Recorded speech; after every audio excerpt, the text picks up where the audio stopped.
आज हम न्यायियों की पुस्तक में दूसरे अध्याय का अध्ययन करेंगे। यहोवा का दूत गिलगाल से बोकिम को जाकर कहने लगा, मैंने तुमको मिस्र से ले आकर इस देश में पहुंचाया है, जिसके विषय में मैंने तुम्हारे पुरखाओं से शपथ खाई थी। और मैंने कहा था, जो वाचा मैंने तुमसे बांधी है उसे मैं कभी न तोड़ूंगा। इसलिए तुम इस देश के निवासियों से वाचा न बांधना, तुम उनकी वेदियों को ढा देना। परंतु तुमने मेरी बात नहीं मानी। तुमने ऐसा क्यों किया है? इसलिए मैं कहता हूँ, मैं उन लोगों को तुम्हारे सामने से न निकालूंगा, और वे तुम्हारे पंजर में कांटे और उनके देवता तुम्हारे लिए फंदा ठहरेंगे। जब यहोवा के दूत ने सारे इस्राएलियों से ये बातें कही, तब वे लोग चिल्ला चिल्ला कर रोने लगे, और उन्होंने उस स्थान का नाम बोकीम रखा, और वहाँ उन्होंने यहोवा के लिए बलि चढ़ाई।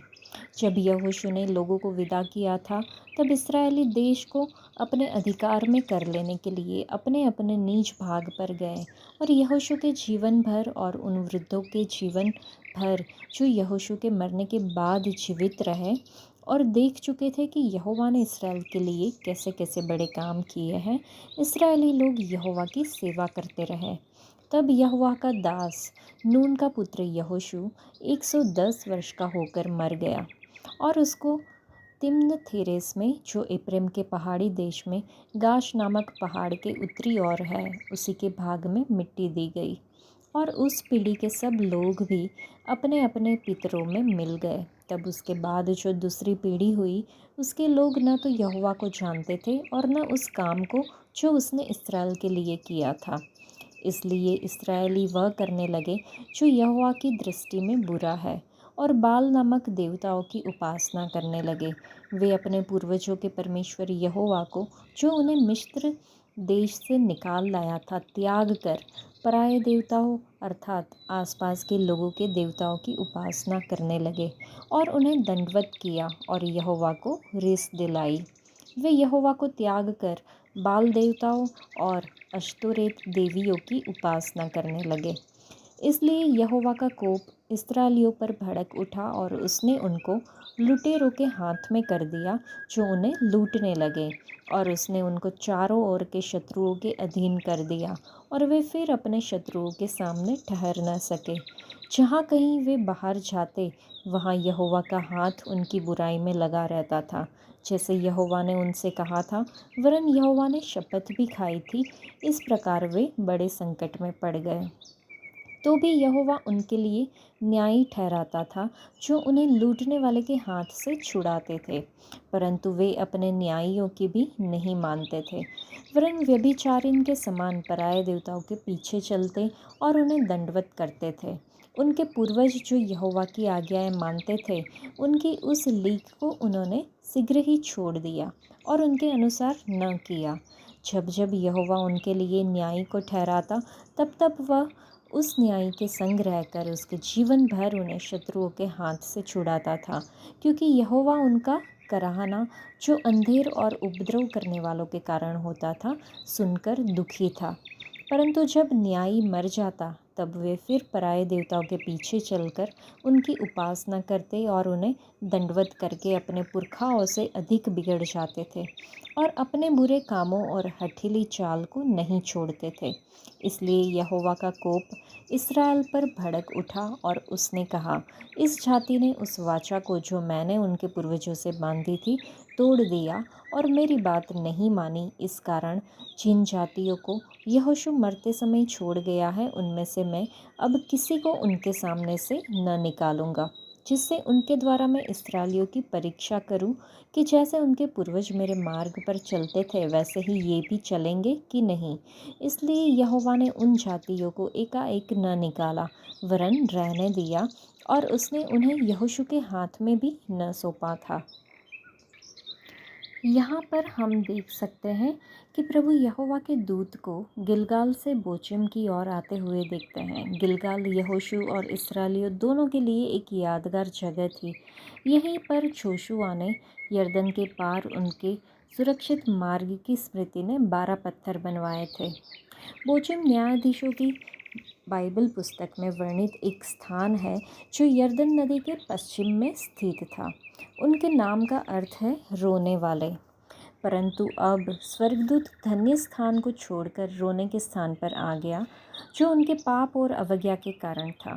पाप, अवज्ञा, बेवफाई, हम सभी इससे संघर्ष करते हैं। क्या हम अपने जीवन में अवज्ञा और बेवफाई के क्षेत्रों के प्रति अपनी आंखें खोल सकते हैं? आज की समझौतावादी दुनिया में हमारे जीवन पर सबसे अधिक क्या प्रभाव पड़ता है? क्या हम कोई गलत इच्छाएं मन में रखते हैं जो अवज्ञा और अविश्वास की ओर ले जाती है? आइए हम परमेश्वर को उसकी विश्वास योग्यता और अनुग्रह के लिए धन्यवाद दें, जो हमारी गलतियों में भी हमारे साथ है। आइए हम अवज्ञा के क्षेत्रों की पहचान करें और अपने जीवन में आवश्यक परिवर्तन करने के लिए परमेश्वर से शक्ति मांगें। इज़राइल ने निर्णय लिया कि उन्होंने पर्याप्त भूमि जीत ली है। वे युद्ध से थक गए थे। वे शक्तिशाली शत्रुओं को खदेड़ नहीं सकते थे, इसलिए उन्होंने उनके साथ मिलकर रहना चुना। इसलिए परमेश्वर ने इज़राइल से कहा कि वह उनके साथ अपनी वाचा के वादों से भी कभी पीछे नहीं हटेगा, क्योंकि उन्होंने उसके प्रति वाचा के प्रत्येक भाग का पालन नहीं किया है। इसलिए वह उन शत्रुओं को बाहर निकालना बंद कर देगा जिनके बारे में उन्हें लगता था कि वे उनके साथ रह सकते हैं। ये शत्रु जिन्हें वे हानि रहित मानते थे और इसलिए उन्हें नज़रअंदाज किया जा सकता था और सहन किया जा सकता था, परीक्षण के लिए झाल बन जाएंगे। जब इस्राएलियों को यह बात समझ में आई तो वे रोने लगे। परीक्षण किया जाना किसे पसंद है? निश्चित रूप से किसी को भी नहीं। यह दिलचस्प है कि यह तब हुआ जब यहोशू अभी भी जीवित था। इससे पता चलता है कि अगुआ कितना भी ताकतवर क्यों न हो, मजबूत दुश्मनों से घिरे होने पर लोग समझौता और सहनशीलता पसंद करते हैं। क्या हम अपने जीवन में निरंतर आने वाली बाधाओं और जालों से थक गए हैं? क्या हम अनुत्तरित प्रार्थनाओं से थक गए हैं? यदि हाँ, तो हमें अपने हृदय की जांच करनी चाहिए कि क्या हमने शत्रु को पूरी तरह से बाहर निकाल दिया है या हम उनके साथ सह-अस्तित्व में हैं। आइए पहचानें कि किन अमोरियों को हमारे दिलों में बसने की अनुमति दी गई है और विनम्रता पूर्वक परमेश्वर से उन्हें पूरी तरह से बाहर निकालने में हमारी मदद करने के लिए कहें। इस्राएल की संतान 430 वर्ष तक मिस्र की दास्ता में रही। परमेश्वर ने उन्हें मूसा के नेतृत्व में छुड़ाया। अपने विद्रोह और पापों के कारण उन्हें 40 वर्ष तक जंगल में भटकना पड़ा। आखिरकार यहोशू के नेतृत्व में वे वादा किए गए देश कनान पहुँचे। परमेश्वर ने उन्हें देश जीतने में सहायता की और सभी कुलों को देश का हिस्सा मिला। यहोशू के जीवन भर और उसकी मृत्यु के बाद जीवित रहने वाले सभी पुरनियों के जीवन भर लोग यहोवा की सेवा करते रहे। फिर एक और पीढ़ी उत्पन्न हुई जो न तो यहोवा को जानती थी और न यह जानती थी कि उसने इस्राएलियों के लिए क्या किया था। इस धीमी आध्यात्मिक गिरावट के परिणाम स्वरूप इज़राइल के बच्चे स्थानीय देवताओं की पूजा करने के लिए परमेश्वर से दूर हो गए। परमेश्वर ने उनसे कनानियों और उनके देवताओं को पूरी तरह से नष्ट करने के लिए कहा, लेकिन वे ऐसा करने में असफल रहे। इस अवज्ञा और उनके साथ संगति ने धीरे धीरे उन्हें उनसे विवाह करने और उनके देवताओं की आराधना करने के लिए प्रलोभित किया। आइए देखें कि इस्राएल के बच्चों का आध्यात्मिक रूप से क्या हुआ। एक तो उन्होंने अपने पितरों के परमेश्वर यहोवा को त्याग दिया। उन्होंने अपने आसपास के लोगों के देवी देवताओं की पूजा और उन्हें दंडवत किया। उन्होंने यहोवा को क्रोधित किया। वे बाल और अश्तारोत की सेवा करते थे। उन्होंने अन्य देवताओं के पीछे झुककर उन्हें दंडवत किया। वे अपने काम और बुराई से पीछे नहीं हटते थे। बाल कनानियों के लिए मौसम और प्रकृति का देवता था। वे अच्छे मौसम, प्रचुर फसल और अधिक मवेशियों या अधिक व्यक्तिगत धन प्राप्त करने के लिए उनकी आराधना करते थे। और अश्तरोत प्रेम, कामुकता और प्रजनन क्षमता की कनानी देवी थी। अश्तरोत का संबंध कामुकता, प्रेम और यौन प्रेम से था। हालांकि परमेश्वर इस्राएलियों को अपने पास वापस लाने की कोशिश कर रहे थे, फिर भी उन्होंने वही किया जो यहोवा की नज़र में बुरा था। यहोशू की पीढ़ी का परमेश्वर के साथ व्यक्तिगत संबंध था और वह परमेश्वर की शक्ति को देख सकते थे।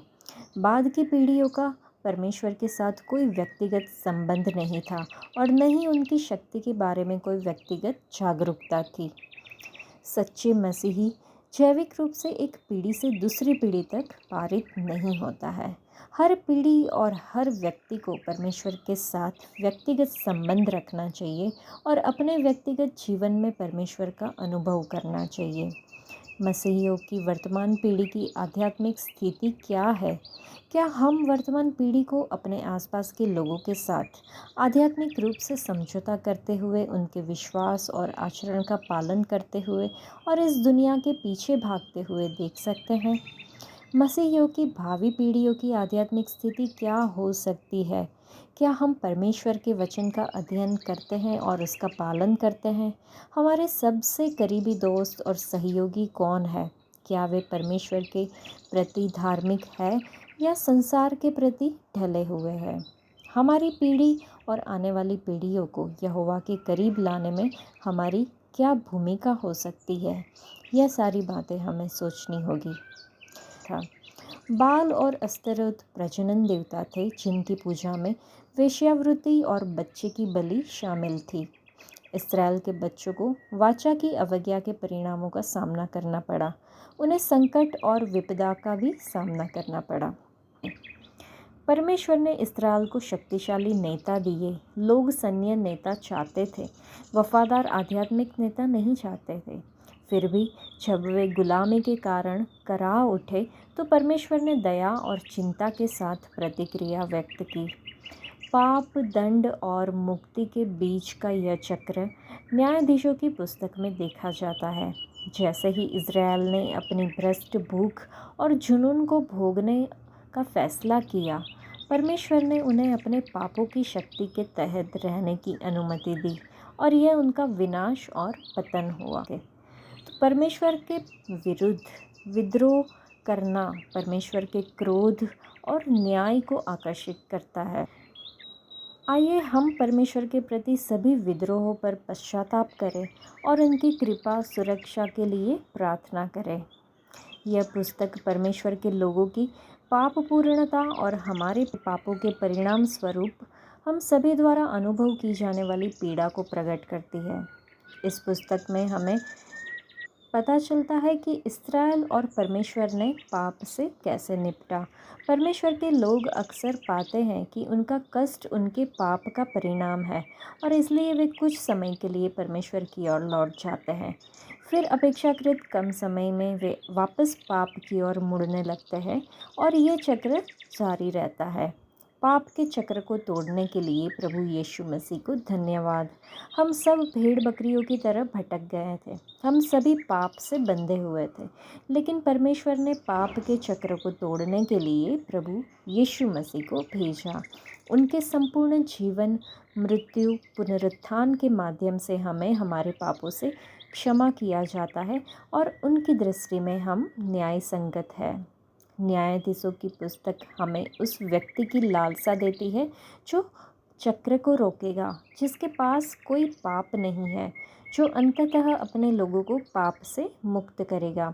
और बाइबल की अच्छी खबर ये है कि वो आज हमारे पास है। परमेश्वर के पाप रहित पुत्र मसीह के कारण हम धार्मिकता और पवित्रता में रहने के लिए स्वतंत्र है, क्योंकि हम उसमें धर्मी ठहरे हैं। हमारे जीवन पर पाप का प्रभुत्व टूट गया है। अब हम परमेश्वर के साथ संगति में रहने के लिए स्वतंत्र है। परमेश्वर का धन्यवाद हो। दुष्ट कनानियों को भूमि से मिटाने में इस्राएल की असफलता के कारण जब यहोशू की मृत्यु हो गई, तब यहोवा ने शेष कनानियों को बाहर निकालने में उनकी सहायता नहीं की। तो इसका परिणाम क्या होगा? यदि इस्राएली सभी कनानियों को वादा किए गए देश से बाहर निकालने में वफादार रहे होते, तो उन्हें कनानियों द्वारा अपने देवताओं की आराधना करने और उनके बुरे तरीकों का पालन करने के लिए लुभाया नहीं गया होता। तब यहोवा इस्राएलियों को उनका सारा भाग ले लेने देता। यह यहोवा की योजना थी जो उन पर प्रकट हुई थी। अपने आध्यात्मिक जीवन में भी यदि हम किसी भी निषिद्ध चीज़ों के अपने जीवन में शामिल करने में लापरवाही बरतते हैं, तो हमारा विकास अवरुद्ध हो जाएगा। इसके अलावा अगर हम यहोवा के साथ अपना सही रिश्ता खो देते हैं तो शैतान हम पर जीत हासिल कर लेगा। हमें अपने आध्यात्मिक जीवन में कई उतार चढ़ाव का सामना करना पड़ता है। हम कई आध्यात्मिक आशीष खो सकते हैं जो परमेश्वर हमें देना चाहते हैं। पवित्र आत्मा हमें सिखाता है कि हमें अपना रास्ता चुनने की शक्ति दी गई है। यदि हम पूरे हृदय से परमेश्वर की आज्ञा मानने का निर्णय लेते हैं तो हमें सबसे बड़ा आशीष प्राप्त होगा। हमें वह सब करना चाहिए जिससे यहोवा प्रसन्न होता है और हर उस चीज़ से दूर रहना चाहिए जिससे यहोवा अप्रसन्न होता है। हमारे निर्णयों और कार्यों में देरी नहीं होनी चाहिए। पवित्र आत्मा हमें चेतावनी देता है कि हमने यहोवा से उसके वचनों के माध्यम से जो कुछ सुना है उससे हम भटके नहीं। यहोवा इस्राएलियों की तुलना में आध्यात्मिक इस्राएलियों की आज्ञा भंग करने की अधिक गंभीरता को लेगा। परमेश्वर हमें याद दिलाते हैं कि इस्राएलियों को उनकी आज्ञा भंग करने के लिए दंडित किया गया था। हमारा उद्धार परमेश्वर की शाश्वत योजना है जिसकी पुष्टि परमेश्वर और उनके सेवकों द्वारा विभिन्न तरीकों से की जाती है। कभी कभी अपनी आध्यात्मिक संतुष्टि में हम अपने भीतर की बुराई को मारने के लिए कठोर कदम नहीं उठाते हैं। यह फिर हमारे शरीर में कांटा बन जाता है जिससे हम लड़खड़ाकर गिर जाते हैं। जिसे हटाने के लिए हम आत्मसंतुष्ट होते हैं, परमेश्वर उसे हमारे शरीर में एक कांटे के रूप में बने रहने देते हैं। उनके मार्गों पर चलने के प्रति हमारे समर्पण की निरंतर परीक्षा के रूप में। लेकिन याद रखें, आपके शरीर में इस निरंतर कांटे के साथ हर दर्दनाक संघर्ष में उनकी कृपा आपको ऊपर उठाने के लिए पर्याप्त है। उनकी ताकत आपकी सबसे बड़ी कमज़ोरी के क्षणों पर विजय पाने के लिए पर्याप्त है। आज के लिए इतना ही। परमेश्वर आप सबको आशीष दे। धन्यवाद।